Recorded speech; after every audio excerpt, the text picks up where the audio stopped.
سورۃ التکاثر، بسم اللہ الرحمن الرحیم۔ الہاکم التکاثر، تمہیں غافل کیے رکھتی ہے بہتات کی طلب، اور چاہے اتنا مال ہے، اتنی دولت ہے کہ 10 نسلوں کے لیے کافی ہو جائے، لیکن یہ کہ انسان کی طبیعت اس سے بڑھتی نہیں، اور چاہے بڑے میاں کی ٹانگیں قبر میں لٹکی نظر آ رہی ہوں دنیا کو، لیکن وہ دولت کی حرص ختم نہیں ہوتی۔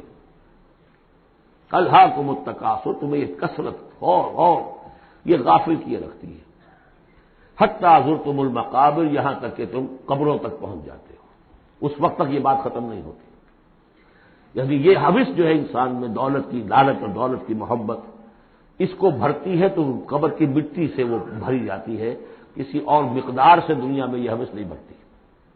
اور یہ سورہ حدید کی وہ آیت یاد کر لیجئے، اعلموا انما الحیات الدنیا لعب ولہو وزینۃ وتفاخر بینکم وتکاثر فی الاموال والاولاد، وہ آخری سٹیج ہے انسانی زندگی کی، اور یہ ختم موت تک ختم نہیں ہوتی۔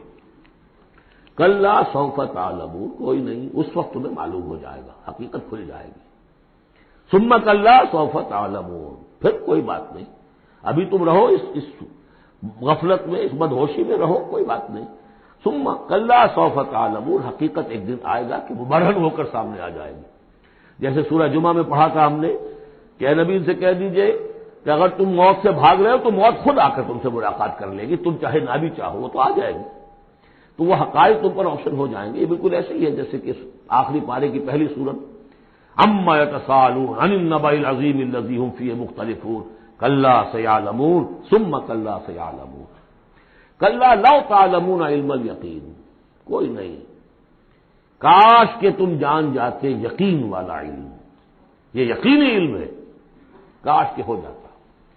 اب اس پر جو ہے ہمارے بعض حکماء نے علم الیقین، عین الیقین اور حق الیقین کے 3 درجے قائم کیے۔ علم الیقین، آپ نے کہیں دیکھا دھواں ہے، آپ نے کہا آگ لگی ہے، حالانکہ آپ نے آگ دیکھی نہیں ہے، کسی دلیل سے، استدلال سے آپ نے انفر کیا ہے کہ آگ نکلی، یہ علم الیقین ہے۔ عین الیقین، آپ نے جا کر دیکھ لیا آنکھ سے کہ آگ لگی ہوئی ہے، اب یہ اور یقین پختہ ہو گیا۔ لیکن ایک ہو سکتا ہے پتہ نہیں یہ آگ ہے یا آگ کی شکل ہے، آج کل بہت سے وہ ایسے بنے ہوتے ہیٹرز کہ جو گھر میں جا کر یہ معلوم ہوتا دیکھتے ہوئے انگارے رکھے، ہے کچھ بھی نہیں وہاں، تو اصل میں تو لائٹ کہیں اور، وہ جو حرارت آ رہی ہے وہ تاروں میں سے آ رہی ہے، وہ دہتے انگارے جو نظر آ رہے ہیں وہ ہرگز ہے ہی نہیں، آگ ہے ہی نہیں، آگ کی شکل ہے۔ لیکن اگر کہیں آپ نے انگلی بھی جا کر دے دی اور وہ جب جلی ہے تو اب حق الیقین حاصل ہو گیا کہ ہاں یہ آگ ہی ہے، اس لیے کہ اس کا تجربہ آپ کو خود حاصل ہو گیا۔ تو یہ ہے کلا لو تعلمون علم الیقین، کاش کہ تمہیں اس دنیا میں رہتے ہوئے علم الیقین ہی حاصل ہو جائے۔ لترون الجحیم، پھر تمہیں اس جہنم کو دیکھنا ہے، ثم لترونھا عین الیقین، پھر عین الیقین کے ساتھ اس کو دیکھو گے۔ ثم لتسألن یومئذ عن النعیم، پھر اس دن تم سے سوال کیا جائے گا، پوچھا جائے گا کیا کیا نعمتیں ہم نے تمہیں دی تھی اور تم نے وہاں کیا کیا ہے۔ بارک اللہ لی ولکم فی القرآن العظیم ونفعنی وإیاکم بالآیات والذکر الحکیم۔